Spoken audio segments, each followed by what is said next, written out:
Bonjour et bienvenue dans cette 4e vidéo qui va parler aujourd'hui de comment fidéliser les clients dans un hôtel. Une étude récente que nous avons faite a montré sur 300 établissements que l'on pouvait doubler la quantité de clients fidélisés sur une période de 12 à 18 mois lorsqu'on entreprenait les bonnes actions. Mais pour entreprendre les bonnes actions, il est important d'avoir les bons indicateurs, appelés plus communément dans le marketing des Key Performance Indicators, des indicateurs clés pour pouvoir estimer votre performance. Le sujet de cette vidéo sera donc les 5 KPI à suivre lorsque vous voulez mettre en place une stratégie de fidélisation pour développer ce type de clientèle dans votre établissement. Donc, comment déterminer les bons KPI? On part en fait de l'objectif que vous voulez atteindre et on va remonter petit à petit quels sont les éléments qui doivent se suivre l'un après l'autre jusqu'à arriver à cet objectif. En l'occurrence, l'objectif ici est un nombre de clients fidélisés en augmentation. Alors, premier KPI, le nombre de clients fidèles.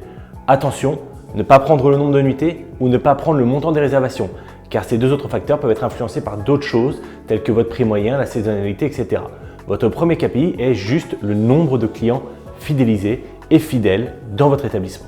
Deuxième KPI, le nombre d'emailings que vous envoyez à vos clients. Ce KPI est extrêmement important parce qu'on s'aperçoit que même si vous avez un service client exceptionnel, si vous ne faites pas suffisamment d'emailing pour pouvoir maintenir une relation en continu sans jamais harceler vos clients, vous allez avoir moins de clients qui vont revenir et ils auront plus tendance à aller tester d'autres offres chez vos concurrents. Maintenant, même si vous envoyez des emailings à vos clients, ils ne vont pas revenir s'ils n'ont pas été extrêmement contents. C'est pour ça que le troisième KPI parle de la satisfaction client.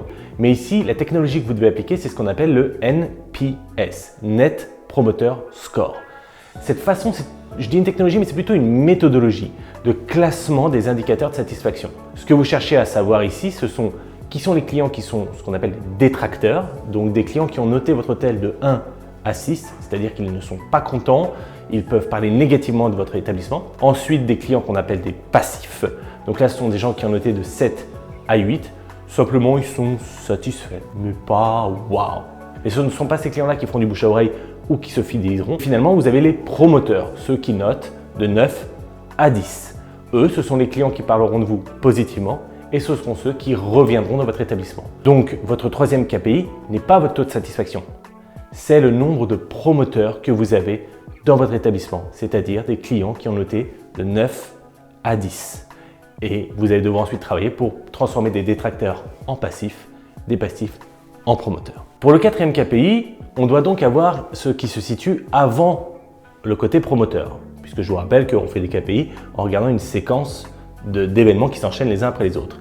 Il faut donc déterminer qu'est-ce qui va pouvoir transformer un client passif en un promoteur. On s'aperçoit en fait quand on regarde les différentes analyses qui sont faites sur le marché que la principale différence entre un passif et un promoteur, c'est ce qu'on appelle l'effet wow. En gros, ce petit geste, cette petite chose, ce petit service inattendu où le client va se dire waouh, je m'attendais vraiment pas à ça. Et comment est-ce qu'on va arriver à avoir cet effet waouh, je m'attendais pas à ça, en pouvant apporter un service qui soit personnalisé à votre client, en lui apportant une petite chose particulière. Je vous donne un exemple. Vous avez un client qui vous demande où manger autour de l'établissement.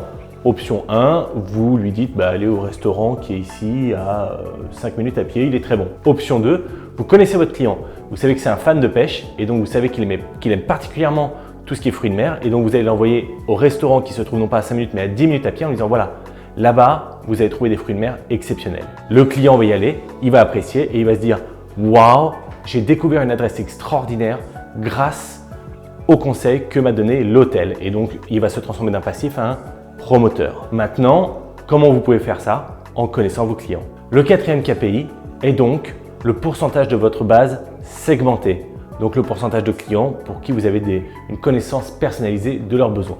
Et finalement, le dernier KPI, le cinquième, qui est simplement le nombre de clients pour qui vous avez une adresse email ou un moyen de le contacter.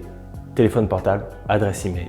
Si vous n'avez pas d'adresse mail, vous ne pourrez pas contacter vos clients en faisant des formulaires de préaccueil, vous ne pourrez pas faire de contrôle qualité, vous ne pourrez pas segmenter et avoir des bases claires, vous ne pourrez pas avoir la fréquence de séjour, vous ne pourrez pas leur faire d'emailing une fois qu'ils seront rentrés chez eux pour les inciter à revenir pour tel et tel événement. Donc vous ne pourrez simplement pas mettre toute cette stratégie en place. Donc ce dernier KPI est en fait l'un des plus importants si vous voulez commencer à augmenter le nombre de clients fidélisés en direct. Conclusion, je vous ai donné les 5 KPI dans l'ordre inverse. Il faut donc maintenant les remettre à l'endroit, c'est-à-dire commencer par 1. Récupérer l'email de votre client, 2. Segmentez-le, 3. Offrez-lui une expérience extraordinaire avec un effet wow pour s'assurer que ce client soit un promoteur, 4. Envoyez-lui des emailing intelligents, personnalisés pour maintenir la relation avec lui, et 5. Comptabilisez-le une fois qu'il est revenu dans votre établissement.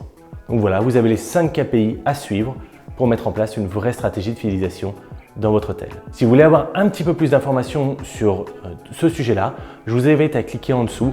Dans la description, vous allez avoir un lien vers l'article que j'ai écrit sur ce blog où je rentre plus en détail sur chacun des KPI et vous fournis un exemple de tableau de contrôle que vous pouvez télécharger et copier-coller. J'espère que cette courte vidéo vous aura été utile. Et si jamais vous l'avez apprécié, n'hésitez pas à mettre un pouce vers le haut ou d'écrire un petit commentaire ou de la partager. Merci beaucoup et à très bientôt.